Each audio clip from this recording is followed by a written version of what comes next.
speaker today is Arthur Blindsey. Arthur has been a risk management professional for over 25 years and currently serves as the Chief Risk Management Officer for Adventist Risk Management. Arthur, thank you for coming to speak to us today. Thank you, David. It's a pleasure to be back. So, are you ready to begin? I'm ready if you are. Well, let's dive in. In the last webinar, you introduced an interesting concept that risk management is really active stewardship. Tell us more, and what are we learning today? Well, David, you're right. Last time we did look at risk management, and I said principle number one is that we have to understand that risk management is more than insurance. And in fact, it is active stewardship. And since these webinars are designed for church safety officers, I thought it'd be good for them to know that there's a biblical basis for their ministry that they're performing at the local church. And it's found in Matthew chapter 25, verses 14 through 30. And you no doubt, and all of us who are listening today will recognize those verses are from Christ's parable on the talents. And when we think of the talents and what is said there, the scripture says, "For it will be like a man going on a journey who called his servants and entrusted to them his property." And then it goes on and it specifically says how much to each one of the servants was entrusted, which to me says there's different sizes of churches. You have large urban churches, you have small rural churches, and many other shapes and sizes in between. So really, the role of a safety officer is going to be different from church to church, but yet it still is a biblical ministry in the true sense of the word, because we have been entrusted with the care of resources. Dave, if you look up the word stewardship in Webster's dictionary, it's interesting how it's defined. It says stewardship is conducting, supervising, or being responsible for the careful management of something. And as a church safety officer, that's exactly what you've been asked to do. You've been asked to care for and manage the assets of the Seventh-day Adventist Church. I usually think of stewardship in terms of tithes and offerings and that kind of thing, but this applies really, really well. Interesting point. We'll touch briefly on tithes and offerings because it is part of stewardship, but we want to look at a more holistic approach to stewardship as part of your responsibility. So, with that in mind, I want us to remember as we begin, just like we did last time, risk management is more than insurance. Right. Another point that we talked about last time, and I think it's good for us just to review a couple of basics. We talked about the first part of the risk management process was risk identification, and we spent considerable time last time going through the process of how does a church safety officer identify their exposures and the risk at a local church. And you may recall, David, that acronym that we kind of used to look back, to plan forward. And so with that as the basis, it's through the careful evaluation of risk that the safety officer is going to find their assignments. Where do I need to be focusing my attention? And we hope that through this webinar today, we will give them a broad overview of what their job may entail. And so with that, let's begin at really looking at the core of risk management, at least in my opinion, which is loss prevention. Great. Now, what if there was no insurance? David, you asked me, why is risk management more than insurance? What if? Just think for a moment. What if a church had no insurance? Would they still have losses? I believe they would. They probably would. Yeah. Would they still have accidents? Yeah. Absolutely. Accidents will occur. Losses will occur. We cannot stop natural disasters from happening. So, even though you may not have insurance, you still, as an organization, as a local church, must manage your risk. And because of that, that's another reason why risk management is always more than just insurance. Now, it's interesting, David. Sooner or later, we're going to have to um, share with our safety officers the basics of insurance. Right. Because insurance is a critical third part, an element. And next month, at this time, when we have our safety officer webinar, we're going to talk, not me, but our guest presenter next month is going to talk about the insurance and claim functions. So that really we want our safety officers to have a complete view of the risk management process: risk identification, risk control, and the risk financing or insurance part. So, yes, insurance is important. I don't want to diminish that fact. But today we're really going to look at the heart of the issue, which I believe is risk control. You know, the parable said the master entrusted his resources to his servants. Let's for a moment look at the assets of the Seventh day Adventist Church. What has been entrusted to our care? You know, physical assets, our church property, our church equipment. Here in North America, David, would you like to guess how much do you think we own in buildings and properties here in North America? Any ideas? I have no idea, but I'm sure it must be a substantial amount. We happen to have some records here at Adventist Risk Management of the properties we insure, and this total that I'm about to give does not include all of our institutional properties, but the majority of our local church and school properties are valued at over $8.2 billion. That is a significant amount of money. So the church owns significant assets, and you, as a church safety officer, are part of our team in making sure that those assets are protected. But it doesn't stop there. You mentioned that stewardship, you think of tithes and offerings. Right. The tithes and offerings and the financial resources that flow into the Seventh day Adventist Church from around the world is another critical element that, as a church safety officer, you need to be aware of, and to make sure that there are prevention procedures in place to guard these resources. In fact, it's estimated that over $2.2 billion flows in through the offering plate at the end of the year from around the world. So again, you can see we have significant resources at risk every Sabbath when the offering is taken there at your local church. But finally, what about our people?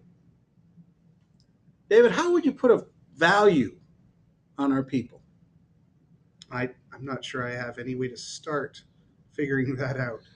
You know, people are the priceless resource of the Seventh day Adventist Church. The faithful church members who come in every Sabbath, the children in our Sabbath schools, our Pathfinder clubs, our adventure ministries, our youth and our young adults, and the guests who come in to our facilities. These members, these people, need our attention as a faithful steward for safety whenever they're on our premises or whenever they're involved in our activities. And for that reason, as a safety officer, your main focus must be awareness. And today we're going to briefly look at 4 critical areas that, as a safety officer, you must be aware of and focus your attention on. Now, let me say right now, we're not going to cover everything today. The scope is way too broad.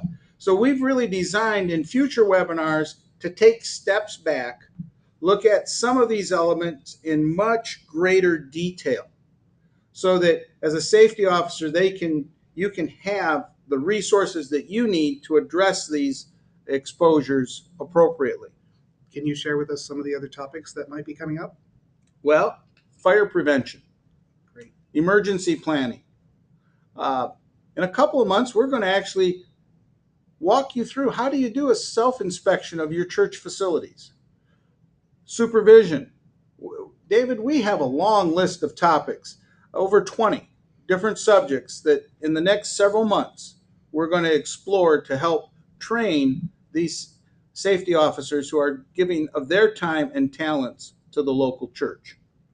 But today we're going to focus on 4: apathy and unsafe acts, unsafe conditions around the church, poor maintenance practices, and careless supervision. So let's begin. First, we need to know and realize losses do occur. In the last couple of years, we've had several major fires, tornadoes that have destroyed church properties. So, lest we think it won't happen at my church, I want us to know that it does happen at Adventist churches. So, here's the question: what would I find if I stopped by your church on Sabbath morning? Or better yet, what might we find if we stopped there during the week? Would we see some of the things depicted on this slide? Would we find broken windows, unmaintained parking lots? Would we see unsafe practices during work bees? Would we see caution signs if there's a spill on the floor, or if it's a rainy day or a snowy day? The safety awareness is not just something that you can do on Sabbath morning. Safety awareness must be seen throughout the church, throughout its facilities at all times. You know, David, I've visited a lot of churches during my career, and our team has visited a lot of churches. And the next few pictures that you're going to see depicted are real pictures from Seventh-day Adventist churches in North America. Wow. I'm looking at the one on the screen right now, and that's horrible. You know, when you walk into a mechanical room and we find electric box cover plates missing and wiring that looks like spaghetti, it really just makes you scratch your head and wonder. Or the picture on the right of your screen, the ground right next to the foundation of that church had been washed away for so many months. Why? Because a simple act of removing the downspout end was just allowing all of the rainwater to pour off the roof right against the foundation. And then this church was reporting water damage to us because there was leaks through the foundation of the church. I do have a great question from one of our listeners. Um, how do you suggest, and I've heard this question before, how do you suggest we bring these awareness, the sense of awareness, to the church leaders? Can you make a comment on that? I think the key element is twofold, which we will cover in future webinars. Number one, as a church safety officer, you need to be actively engaged with your church boards. You should all be a member of your church board, and we encourage all conferences to make and appoint church safety officers as a member of the local church board so that as you see these types of exposures, you can bring them to the attention of church leadership.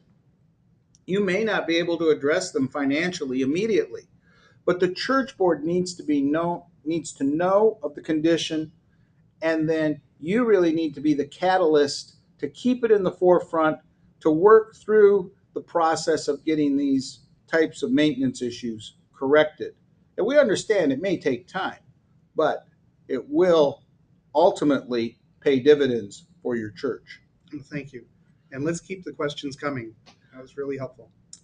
Another thing that we find all too often, the storage of like lawnmowers or gasoline cans in mechanical rooms. One spark could engulf a church in flames in those types of situations. Or the use of spider plugs, where we plug more than one cord into a single circuit. Is a fire waiting to happen?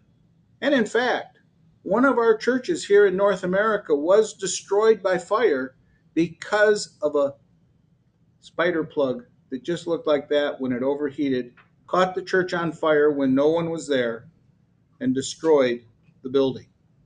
So these types of unsafe conditions can happen. But then there's unsafe practices. You know, a picture like this looks very innocent. It really, it's down a little corridor. The stuff is neatly stacked. It's out of the way. But what is it doing? It's blocking an emergency exit. If there was an emergency in this church, how would people exit to the outside through that door? And it's conditions like this that we really want you as a safety officer to be aware of and to focus on. Now, there's no way we can go through all the unsafe conditions that they're going to find in a church. But in our May webinar, we're going to ask John Dugan from our loss control staff to really help a church safety officer understand, what do I need to look at? And he's going to take you from the parking lot all the way through your church facility to help provide you with some insights of how you can do an inspection that will make a difference. We can't wait for that.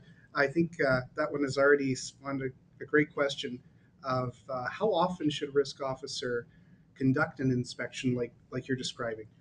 I would say that a self inspection of the church should be done on an annual basis, and then use the results of that to work with the church board or other ministry leaders to get compliance and to get correction throughout the year, and then follow up the following year and see what levels of improvement have you made.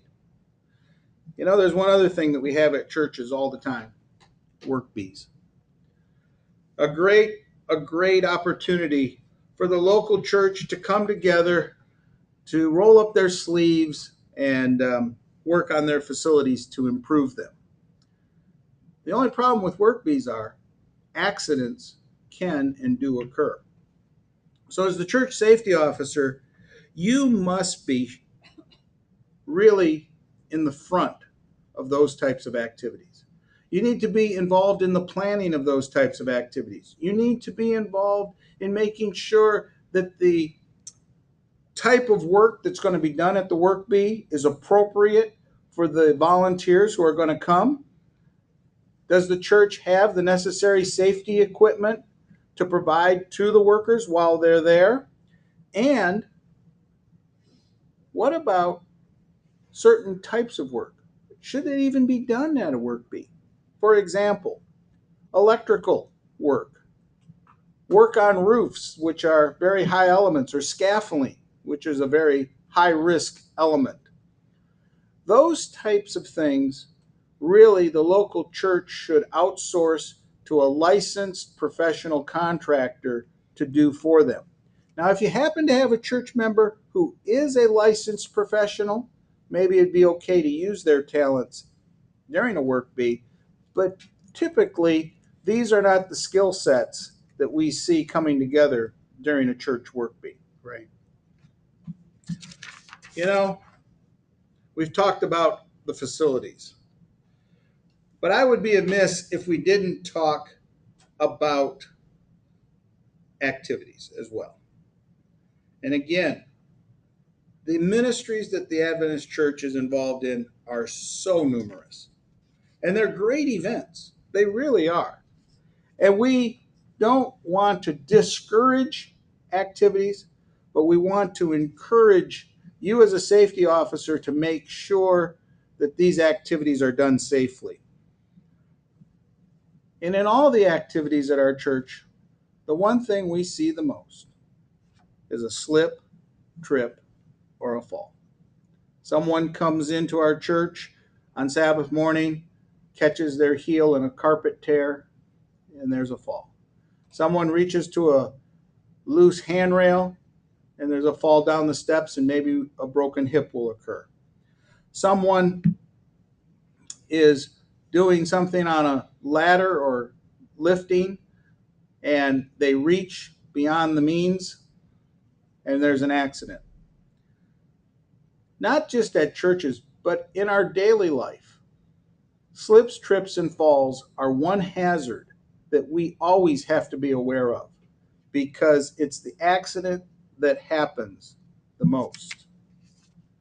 Another area that we're going to spend a whole webinar on deals with transportation risk. You know, this is a tragic picture that's up on the screen right now. It actually has spawned a question. What can you tell us about 15 passenger vans? Well, don't use them. Let's just make it straightforward and simple. This happens to be a 15 passenger van accident. It was a double fatality. The van was owned by one of our churches. And this is a picture from the accident site as the emergency responders were removing a victim from that tragic accident. I really don't want to go into the details of transportation risk today, other than to say, as a church safety officer, you need to be aware if your church owns any vehicles, what is the condition of those vehicles. And we're going to focus a whole webinar on the subject of transportation safety because it's that important for us to explore, and we need more time to really do that.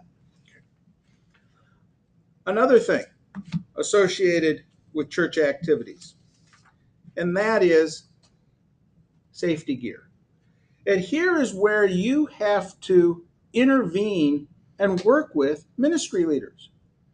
Because as they plan their ministries, you need to be involved in coaching them and asking the right questions about what are you going to do? What type of safety gear is appropriate for that kind of activity? And there's three things I want you to ask of those ministry leaders. Number one, what type of safety gear is needed? Number two, is it the right size and has it been checked before it's used? You know, sometimes a personal flotation lifesaver may have been in storage for years and you dust it off and all of the buckles have rusted or are brittle. If it's not in good condition, it shouldn't be used and needs to be replaced. And finally, does everyone required to utilize the safety equipment? Because if you don't require everyone to utilize the safety equipment, what kind of example are you giving to others? Now, the slide popped up a little quick, but that's okay. Because appropriate supervision is the next thing that you need to be bringing to the forefront of the minds of other ministry leaders at your church. You know, it's interesting. Pathfinders are for children between the ages of 9 and 16. We all know this. But what if these two little guys are at the Pathfinder meeting? Who's responsible for their supervision? The parents? Not really. If you allow these children of a inappropriate age to be part of the group, then you as the leader are responsible for their safety as well. And we've had some tragic claims reported to us from this very type of situation where an underage child has been seriously injured at a church function for another type of group because there was no supervision of what that child was doing. And finally, as we look at activities, we need to remember that no two activities are ever alike. You're going to hear, David, apathy. When the church leaders are going to tell you, oh, safety officer, you're making a mountain out of a molehill. We've done the same church picnic at the same park for the last 15 years. What don't we know about that activity? Right. Where's the differential? The people change every time. The children in Pathfinders change. The children in primary Sabbath school change at every event.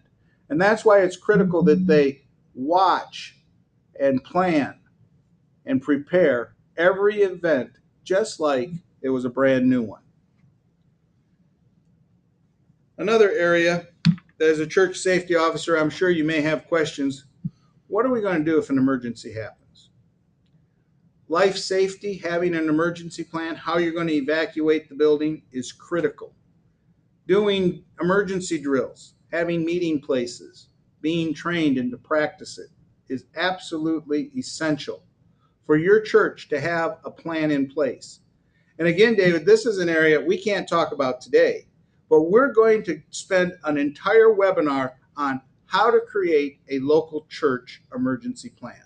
Good. And I think the reason we do this is because we're remembering when it comes to our people, they are the priceless resource of the Seventh-day Adventist Church that we must protect at all times.